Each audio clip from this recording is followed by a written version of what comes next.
Assalamualaikum warahmatullahi wabarakatuh. Perkenalkan, nama saya Agung Mamuddin. Saya dari Bench Politeknik Elektronik Negeri Surabaya.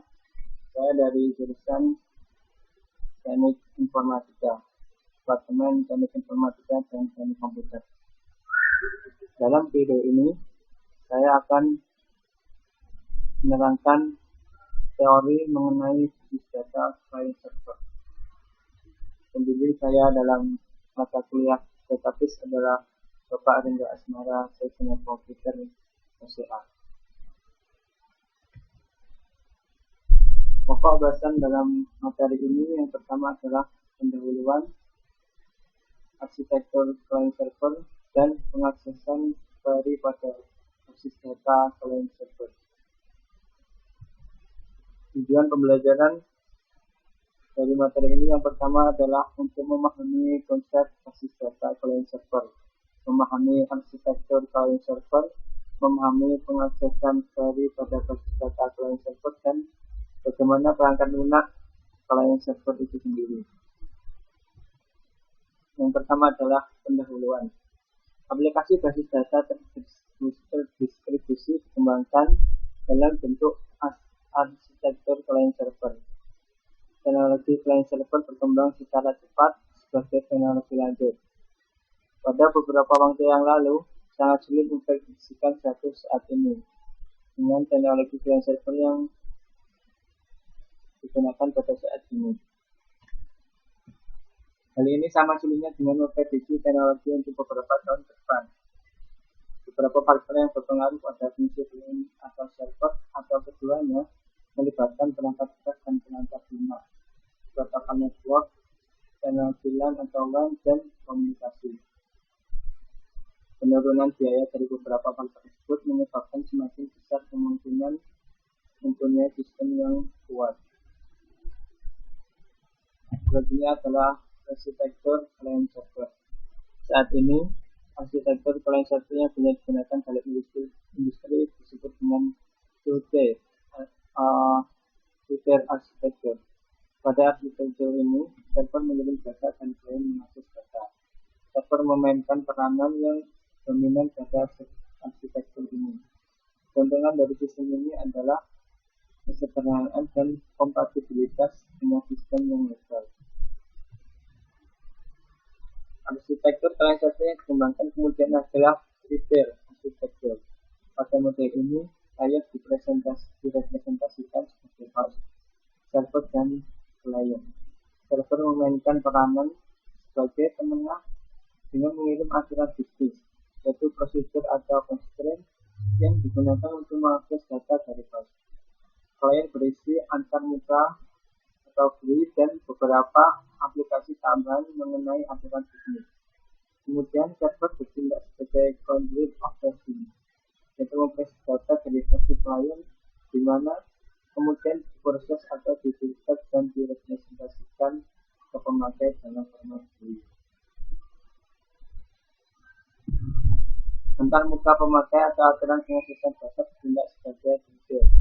Client yang biasanya dihubungkan ke server melalui WAN dan server dihubungkan ke host melalui WAN. Client melakukan remote yang dihubungkan ke server melalui WAN juga. Sistem ini sangat cocok untuk perusahaan besar, di mana basis data terpisah dapat disimpan dalam host dan biaya pembangunan LAN dan WAN dapat diatur dan dioptimasi menggunakan teknologi yang baru untuk setiap bagian yang berbeda dalam organisasi. Selanjutnya adalah pengaksesan query pada basis data client server.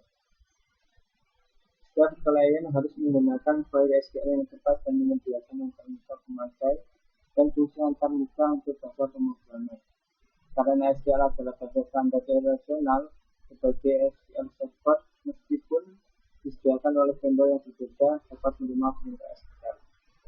Client yang merujuk pada data dictionary yang di dalamnya terdapat informasi pada data distribusi, diantaranya server SQL yang berbeda, sebagai modul untuk distribusi query global ke dalam sejumlah query lokal yang dapat dieksekusi pada berbagai tempat. interaksi antara klien dan server selama penulisan query server selama penulisan query SQL dalam adalah sebagai berikut. Yang pertama adalah klien melakukan parsing query memakai dan mencetaknya ke dalam sejumlah query independen untuk step 4. Dan setiap query tersebut dikirim ke server yang sesuai. Setiap server memproses query lokal dan mengirim relasi ke klien. Kemudian klien yang mengkombinasi hasil query untuk memproduksi hasil dari query asal yang dikirim. Pada pendekatan ini, server SQL juga disebut transaction server atau database processor atau DB atau backend machine. Sedangkan klien disebut sebagai application processor atau front-end machine. Interaksi antara klien dan server ditentukan oleh pemakai pada level klien atau melalui modul khusus pada klien yang merupakan bagian dari paket database.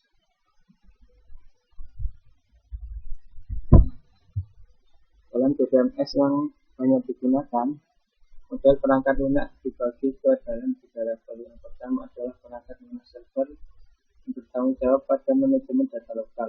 Kebanyakannya sama perangkat lunak DBMS. Yang kedua adalah perangkat lunak klien, bertanggung jawab untuk fungsi distribusi, itu mengakses informasi distribusi data dari katalog DBMS dan memproses semua permintaan yang membutuhkan akses ke lebih dari satu tempat. Hal ini juga ditangani semua antar moda user. Yang ketiga adalah perangkat lunak komunikasi. Biasanya dihubungkan dengan sistem operasi terdistribusi yang menyediakan primitif komunikasi yang digunakan oleh klien untuk mengirim perintah dan data ke tempat yang berbeda sesuai kebutuhan.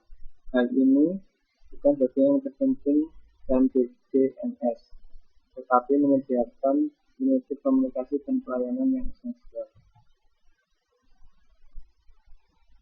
Klien bertanggung jawab untuk melakukan eksekusi terdistribusi untuk beberapa tempat server suatu query atau transaksi dan untuk melakukan supervisi eksekusi terdistribusi dengan mengirim perintah ke server. Perintah ini termasuk query lokal dan transaksi yang dieksekusi selain perintah untuk mengirim data ke klien atau server lain. Satu fungsi yang mungkin dari klien adalah menyembunyikan detail distribusi dari pemakai yang memungkinkan pemakai menulis query global dan transaksi seperti data yang besar tanpa harus memikirkan tempat di mana data yang dirujuk dalam query atau transaksi berada. Seperti ini disebut distribution transparency. Beberapa DBMS tidak melakukan distribution transparency sehingga pemakai harus berhati-hati terhadap distribusi data secara baik.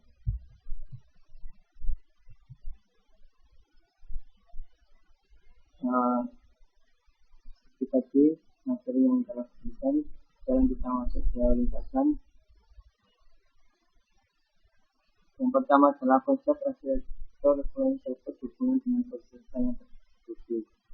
Arsitektur client server yang dikembangkan saat ini menggunakan 3D arsitektur, di mana terdapat 3 komponen utama yaitu host server dan client.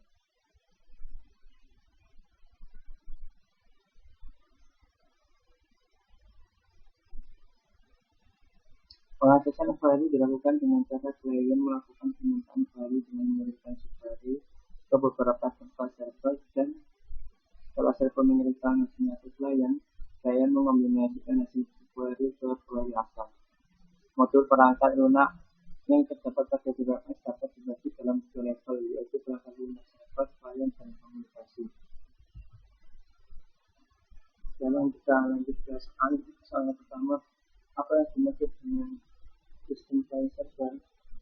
Sistem client server adalah sebuah arsitektur jaringan yang memisahkan klien. Bahkan klien biasanya aplikasi menggunakan diri dengan server. Masing-masing klien dapat meminta data atau informasi dari server. Kedua, apa perbedaan konsep arsitektur client server yang ada sekarang dengan arsitektur sistem distribusi? Yaitu yang pertama, konsep arsitektur client server yang ada sekarang adalah menyimpan data dan klien mengakses data. Server memainkan peranan yang dominan pada aplikasi ini. Keuntungan sistem ini adalah sederhana dan kompatibilitas dengan sistem yang besar. Sedangkan pada konsep aplikasi sistem distribusi sistem dianggap sebagai suatu set layanan yang digunakan untuk klien. Server dan klien berlakukan berbeda. Sebutkan bagaimana tugas host server dan server pada user application. Server memainkan peranan sebagai mengemas dan mengirim aturan bisnis yaitu server atau conference yang digunakan untuk mengakses data server. Klien berisi antar metode dan beberapa properti tambahan mengenai aturan bisnis. Kemudian server bertindak sebagai quantification yaitu memproses data dari sebuah klien di mana kemudian diproses atau ditutup dan dipresentasikan ke pemakai dalam simulasi antar pemakai aturan dan pengasuhan data ditindak sebagai tiket. Klien biasanya digunakan proses mengalirkan dan proses disimpan proses melalui one client melakukan payment yang disimpan proses melalui one ticket. Jelaskan bagaimana pengaksesan query dari klien ke server dan masih dari server ke klien. Pengaksesan query dilakukan dengan cara klien melakukan permintaan query dan mengirimkan query ke beberapa tempat server dan setelah server mengirimkan hasilnya ke klien mengombinasikan hasil query ke query asal. Selanjutnya adalah bagaimana perangkat yang keluhan apa saja yang diperlukan pada sistem query server. Yang pertama adalah perangkat lunak server yang bertanggung jawab pada manajemen data lokal. Kebanyakannya sama dengan perangkat lunak DNS. Yang kedua adalah perangkat lunak klien bertanggung jawab untuk fungsi distribusi, yaitu mengakses informasi distribusi data dari katalog DNS dan memproses semua permintaan yang memberikan akses ke lebih dari 100 tempat. Hal ini juga ditangani semua antar user. Dan yang ketiga adalah perangkat lunak komunikasi. Biasanya dihubungkan dengan sistem operasi terdistribusi, yaitu menyediakan teknologi komunikasi yang digunakan oleh klien untuk mengirim perintah dan data ke tempat yang berbeda sesuai dengan kebutuhan. Hal ini bukan bagian yang terpenting dalam sebuah transaksi, menyediakan teknologi komunikasi dan pelayanan sesuai dengan kebutuhan. Sekian dari materi database server kali ini. Semoga bermanfaat.